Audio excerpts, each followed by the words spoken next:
السلام علیکم ورحمۃ اللہ وبرکاتہ۔ آج کل کے حالات کا اعتبار کرتے ہوئے جمعہ کی نماز مسجد میں صرف چند اشخاص یعنی امام اور 3 یا 4 مصلی مل کے ادا کر لیں گے۔ اس طریقے سے شرعی جمعہ بھی قائم ہو جائے گا۔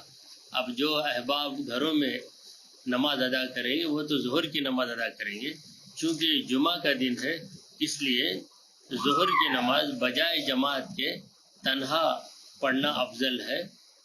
دیگر دنوں میں ظہر کی نماز بلکہ 5 وقتہ نمازیں گھروں میں با جماعت پڑھ لیں، یعنی گھر کے افراد مل کر جماعت بنا لیں، مگر جمعہ کے موقع پر چونکہ جمعہ کے لیے جماعت شرط ہے، ایسے موقع پر علماء کرام نے بتایا ہے کہ ظہر کی نماز تنہا پڑھنا بہتر ہے۔ اسی طرح در مختار میں لکھا ہوا ہے۔ اللہ تعالی ہمیں ان مصیبتوں سے جلد از جلد رہائی عطا فرمائے اور ہمیں شریعت مطہرہ پر استقامت عطا فرمائے، آمین۔